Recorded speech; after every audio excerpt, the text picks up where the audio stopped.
स्वागत करती हूँ आप सभी लोगों का लॉ वाला चैनल पे। मेरा नाम है इसरा खान और आज की ये वीडियो हर उस लॉ स्टूडेंट के लिए है जिसने लॉ में एडमिशन तो ले लिया लेकिन कंफ्यूज्ड है कि अब आगे क्या, कहाँ पे प्रोसीड करें, किस लाइन में जाएं। तो इस वीडियो से हम लोग LLB का एज अ डिग्री इसका स्कोप देखेंगे और ये देखेंगे कि कौन कौन सी वो फील्ड्स हैं जिनको हम लोग चूज कर सकते हैं एज आवर प्रोफेशन। इस वीडियो को मैंने बेसिकली 4 पार्ट्स में डिवाइड करा है। सबसे noble profession that is the lawyer, यानी कि आप प्रैक्टिस में जा सकते हो, इसके बारे में डिस्कस करेंगे। सेकेंडली मैंने डिस्कस किया है जज के बारे में, जुडिशियल सर्विस एग्जामिनेशन के बारे में। थर्डली मैंने डिस्कस किया है teaching as a profession for a law student.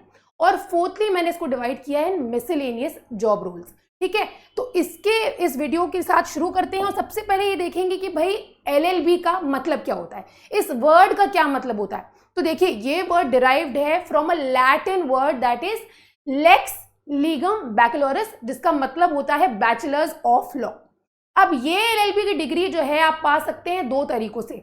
एक तो आप 5 साल का इंटीग्रेटेड कोर्स कर लो, जिसमें आपका इंटीग्रेटेड कोर्स होता है विथ BA, BCom, BSc या BBA। तो वो सारे स्टूडेंट्स जो कॉमर्स स्ट्रीम के हैं, साइंस स्ट्रीम के हैं और जो ह्यूमैनिटीज़ के हैं, वो जो ये लोग सोचते हैं कि उनका स्कोप रुक गया, कॉमर्स वाला सोचता है कि भाई स्कोप रुक गया, मैं BCom ही कर सकता हूँ, मैं MCom ही कर सकता हूँ, है ना। तो वो स्कोप अनलिमिटेड है। यहाँ पे आप जो है BCom, जिसने क्लास 12 से BCom किया हुआ है वो भी LLB कर सकता है।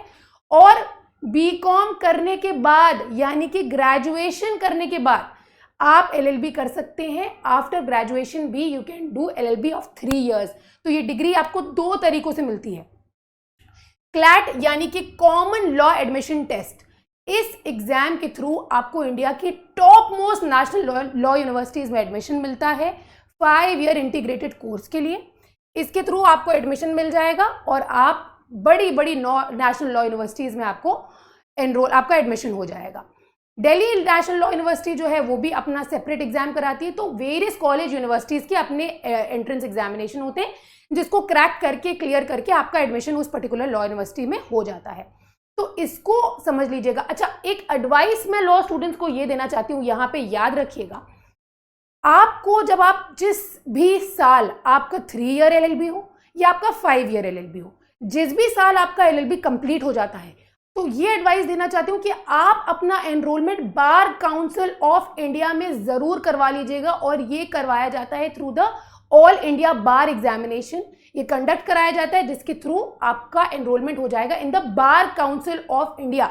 तो ये बहुत ज़्यादा ज़रूरी होता है क्योंकि आगे जितने भी हम जॉब रोल्स पढ़ने वाले हैं, समझने वाले हैं, उसमें कहीं ना कहीं पे रिक्वायरमेंट होती है कि आपका रजिस्ट्रेशन होना चाहिए इन the bar council of India. तो मेरा ये सजेशन है, जिस भी साल आपका लॉ कंप्लीट हो रहा हो, आप तुरंत ही आप बार काउंसिल में अपना रजिस्ट्रेशन करवा लीजिएगा। और बार काउंसिल ऑफ इंडिया में रजिस्ट्रेशन हो तो अच्छा है, और अपने स्टेट बार काउंसिल में भी अपना रजिस्ट्रेशन जरूर करा लिएगा। जो स्टूडेंट्स उत्तर प्रदेश को बिलोंग करते हैं वो उत्तर प्रदेश के बार काउंसिल में अपना रजिस्ट्रेशन करा लें, so on and so fourth. तो ये बात हो गई आपके LLB की। सबसे पहला प्रोफेशन जो मैं डिस्कस करने वाली हूँ वो है जज का। जुडिशियल सर्विस एग्जामिनेशन हर एक स्टेट इंडिया में स्पेसिफिकली कंडक्ट कराता है। ये सेंट्रलाइज नहीं होता है, ये स्टेट स्पेसिफिक होता है।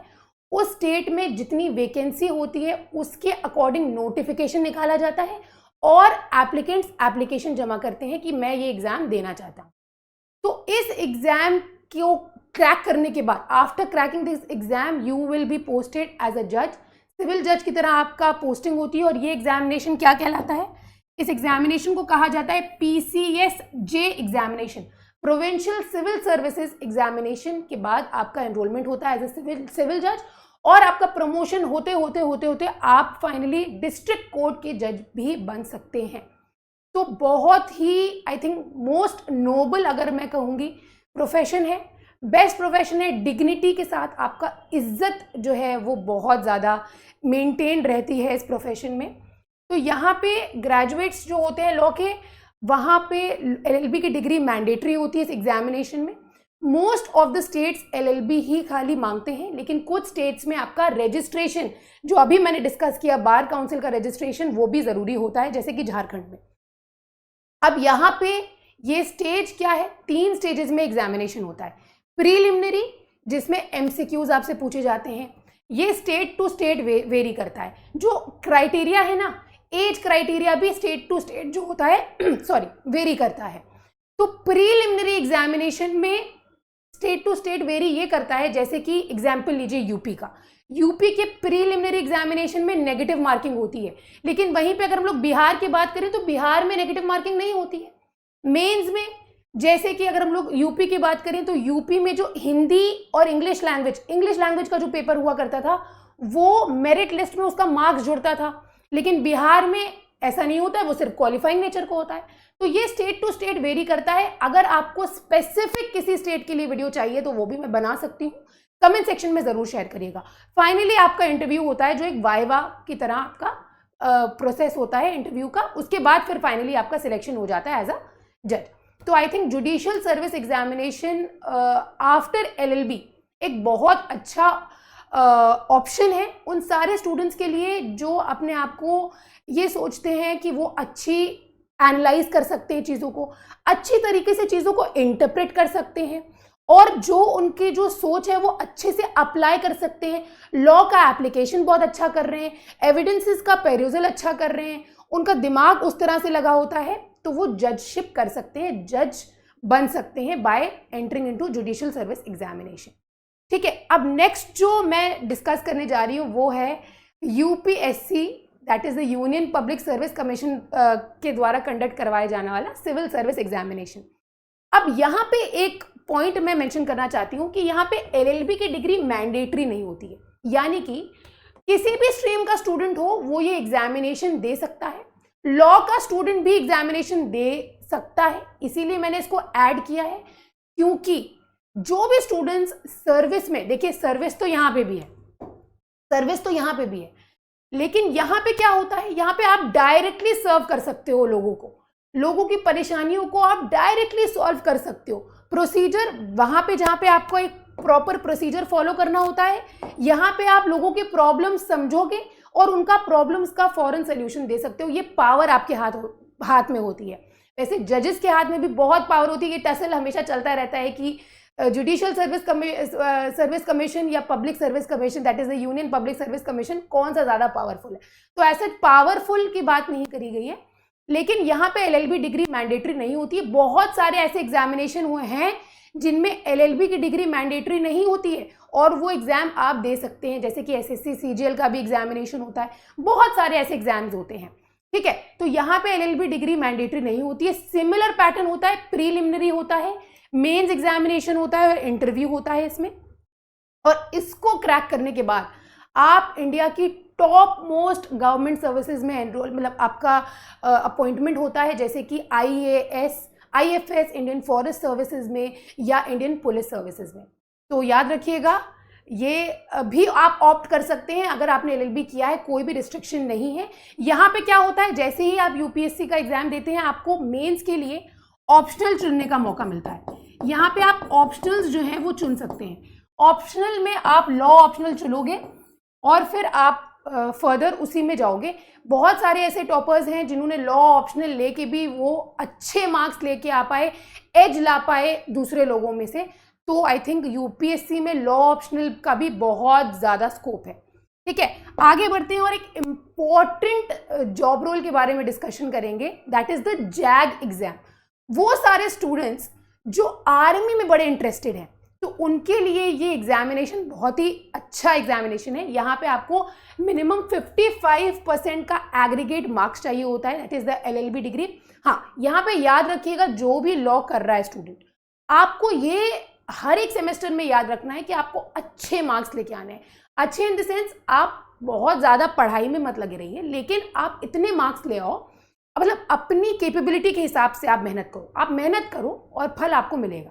ठीक है, तो यहाँ पे 55% मार्क्स चाहिए होते हैं और फिर रजिस्ट्रेशन होता है एज एन, ये बेसिकली यहाँ पे बार काउंसिल में रजिस्ट्रेशन मैंडेटरी नहीं है, लेकिन ये एलिजिबल होने चाहिए फॉर रजिस्ट्रेशन, और कैंडिडेट जो है कोई ऐसे कॉलेज यूनिवर्सिटी का हो जो बार काउंसिल से रिकॉग्नाइज्ड हो। अब यहाँ पे देखिए, यहाँ पे क्या होता है यहाँ पे एप्लीकेंट्स एप्लीकेशन देते हैं उसके बाद उन एप्लीकेशंस की शॉर्ट लिस्टिंग होती है। उस शॉर्ट लिस्टिंग के बाद सर्विस सिलेक्शन बोर्ड के द्वारा इंटरव्यू कंडक्ट कराया जाता है। उस इंटरव्यू के बाद उनका मेडिकल टेस्ट होता है। उस मेडिकल टेस्ट में उन जो भी कैंडिडेट्स फिट डिक्लेयर किए जाते हैं, फिर फाइनली वो सिलेक्ट होते हैं और फिर उनकी ट्रेनिंग होती है फॉर 49 वीक्स। ये हो गई बात जैक की, जज एडवोकेट जनरल की। आगे बढ़ते हैं, अब हम लोग बात करेंगे मिसलेनियस एग्जामिनेशंस की। जैसे कि आरबीआई का लॉ ऑफिसर का एग्जामिनेशन होता है, अच्छी पोस्ट होती है ये। यहाँ पे आपके पास डिग्री होनी चाहिए है एलएलबी की from a UGC recognised and BCI affiliated college. यहाँ पे 50 मार्क्स जो है वो एग्रीगेट चाहिए होते हैं। देखिए, आप ये एम करो कि आपके 60 नंबर आ जाएं पूरी एलएलबी में, 10 सेमेस्टर में आपके कम से कम 60 to 65 मार्क्स आ जाएं, ठीक है। उसके बाद इसमें क्या चाहिए होता है, इसमें देखिए, यहाँ पे देखिए एडवोकेट का एक्सपीरियंस चाहिए होता है। तो यहाँ पे आपका वो रजिस्ट्रेशन जरूरी होता है, एज एन एडवोकेट आपका एक्सपीरियंस हो या लीगल असिस्टेंट की तरह आपका एक्सपीरियंस हो, एसोसिएट्स इन एडवोकेट्स, ऑफिस लॉ ऑफिसर और full time teacher in law college, ये आपका एक्सपीरियंस होना चाहिए, तब आप इसके लिए अप्लाई कर सकते हो for RBI law officer examination. उसी तरह से बहुत सारे लॉ ऑफिसर्स की पोस्ट होती है in various state departments. State departments में भी देखो, लॉ इज एवरीवेयर, सबको एडवाइस चाहिए रहती है कि यार इस पे कौन सा लॉ लगेगा, ये किस तरह से सोल्यूशन मिलेगा, कौन सा लॉ। कोर्ट में देखिए इतने सारे मैटर्स पेंडिंग है, तो उसी तरह से स्टेट डिपार्टमेंट्स के भी पर्टिकुलर मैटर्स होते हैं जिसमें उनको लॉ ऑफिसर्स की रिक्वायरमेंट होती है। साथ ही साथ बैंकिंग में भी आपकी बहुत ज़्यादा स्कोप है।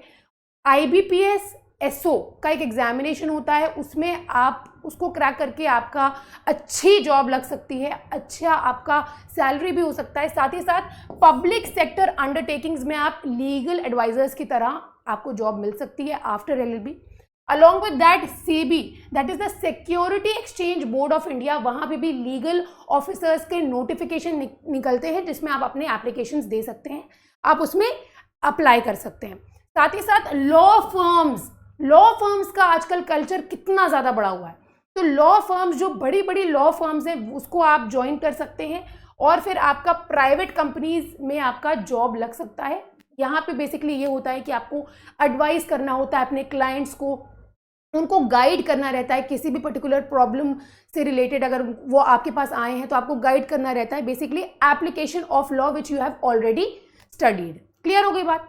अब हम लोग बात करेंगे यहाँ पे प्रैक्टिस की। तो वो सारे ही स्टूडेंट्स जो प्रैक्टिस में इंटरेस्ट रखते हैं, जो एक एडवोकेट बनना चाहते हैं, एक बढ़िया धमाकेदार एडवोकेट विथ ना प्राइड से जो चलना चाहते हैं, बड़े और मतलब जलवेबाज भी होते हैं, बहुत सारे जो स्टूडेंट्स हैं लॉ में जाना चाहते हैं उनको बड़ा जलवा चाहिए रहता है। तो प्रैक्टिस में भैया बहुत ज़्यादा बहुत ज़्यादा स्कोप है, और ये एक क्या है, एक नोबल प्रोफेशन है। नोबल प्रोफेशन है भाई। जिस तरह से डॉक्टर्स को नोबल प्रोफेशन माना जाता है, उसी तरह से लॉयर्स का भी एक प्रोफेशन जो होता है वो नोबल प्रोफेशन होता है। लॉयर्स का स्कोप अनलिमिटेड है। यहाँ पे मैंने कुछ ही ऐड किए हैं जिसमें आपका मतलब बहुत ज़्यादा स्कोप है, जैसे कि एनवायरमेंट लॉयर्स आप बन सकते हैं। साइबर क्राइम्स कितने हो रहे हैं आजकल, कितने साइबर क्राइम्स होते हैं, उसके आप लॉयर बन सकते हैं। टैक्स के लॉयर्स बहुत ही ज़्यादा पॉपुलर हैं। साथ ही साथ पेटेंट लॉयर्स, लेबर लॉयर्स आप बन सकते हैं। कॉर्पोरेट लॉयर्स, कॉर्पोरेट फील्ड में भी आप लॉयर्स बन सकते हैं। ये सब कंपनीज जो होती हैं, ये उन कंपनीज में आप हायर करे जा सकते हैं as legal advisor, as lawyer. तो यहाँ पे बेसिकली एलएलबी डिग्री मैंडेटरी होती है। साथ ही साथ बार काउंसिल में आपका रजिस्ट्रेशन होना चाहिए, जैसा कि मैंने बताया AIBE, that is the all India bar examination के थ्रू आपको बार काउंसिल में रजिस्ट्रेशन हो जाता है। उसके बाद गवर्नमेंट प्लीडर, देखिए आप एक एडवोकेट होने के बाद गवर्नमेंट कुछ एडवोकेट्स को उठाती है और वो अपना उसको प्लीडर बनाती है। मान के चलिए कोई केस इंस्टीट्यूट होता है जिसमें स्टेट पार्टी है, तो स्टेट क्या करती है, उन प्लीडर्स को अपने बिहाफ पे खड़ा करती है। उसी तरह से असिस्टेंट प्रोसिक्यूटिंग ऑफिसर्स और assistant district prosecuting officers, that is APO and ADPO, ये भी स्टेट वाइज होता है एग्जामिनेशन, और इसमें भी आपको कोर्ट में आपका अपॉइंटमेंट होता है as assistant prosecuting officers and the assistant district prosecuting officers. किसी भी पॉइंट पे आपको डिटेल में अगर वीडियो चाहिए, एग्जाम प्रोसीजर क्या है, पैटर्न क्या है, सिलेबस क्या है, कमेंट सेक्शन में ज़रूर शेयर करिएगा। नेक्स्ट हम लोग देखेंगे टीचिंग का प्रोफेशन। लॉ अगर आपने किया हुआ है तो टीचिंग में भी आपके पास इमेंस स्कोप है, ठीक है। आपने लॉ करने के बाद मान के चलिए यूजीसी नेट का पेपर दिया, एग्जामिनेशन होता है यूजीसी नेट का, जिसको देने के बाद आप जो है बहुत ही अच्छी जैसे कॉलेजेस, यूनिवर्सिटीज़ में आप अपने आप को एज लॉ प्रोफेसर्स एनरोल करवा सकते हैं यूजीसी की। लेकिन अब गाइडलाइंस ये आई हैं कि आपको पीएचडी करना, इसके बाद एग्जामिनेशन देने के बाद पीएचडी करना जो है वो मैंडेटरी कर दिया गया है। तो लॉ प्रोफेसर आप बन सकते हैं। यहाँ पे मास्टर्स इन लॉ जो होता है दैट इज एलएलएम यहाँ पे जो होता है वो मैंडेटरी होता है, एलएलएम आप कर सकते हैं। उसके बाद जो लास्ट यहाँ पे जो एक ऑप्शन है वो है एलएलडी का, डॉक्टर ऑफ लॉ। आप सोचिए एलएलडी जो लोग करते हैं उनका कितना, मतलब उनकी नॉलेज कितनी ज़्यादा गहरी होती होगी, उनका स्कोप, वो स्कोप पूरी तरह से लॉ का समझ चुके हैं और उनका जो एप्लीकेशन होगा लॉ का, उनका जो लेवल होगा बहुत हाई होगा। तो एलएलडी भी आप ऑप्ट कर सकते हैं, लेकिन ये बहुत ही लेटर स्टेज पे है, ठीक है। तो यहाँ पे ये सारी चीज़ें हैं जो मैंने आप लोगों के साथ डिस्कस करी हैं। अब ये आपके ऊपर है कि आप क्या प्रोफेशन चूज करते हैं, आप किस फील्ड में अपने आप को देख रहे हैं चमकता हुआ। आपको एक चमकता सितारा बनना है, अरे ये तो काला सितारा था, आपको एक चमकता हुआ सितारा बनना है ना। तो आप कौन सी फील्ड चुनने में इंटरेस्टेड हैं, कमेंट सेक्शन में ज़रूर शेयर करिएगा। ये एक ब्रीफ में मैंने आपको अपॉर्चुनिटीज़ दिखाई एलएलबी करने के बाद, स्पेशली उन लोगों के लिए जो लोग ये सोचते हैं कि यार कुछ नहीं किया तो लॉ कर लिया। ऐसा नहीं होता है लॉ के बाद भी। लेकिन मैं आप लोगों को ये सजेस्ट करूँ कि लॉ करने के बाद आप अपना रजिस्ट्रेशन, एनरोलमेंट ज़रूर करवा लिएगा in the bar council of India. तो मिलते हैं ऐसे ही किसी नेक्स्ट लेक्चर में, तब तक के लिए ध्यान रखिए, take care and good bye.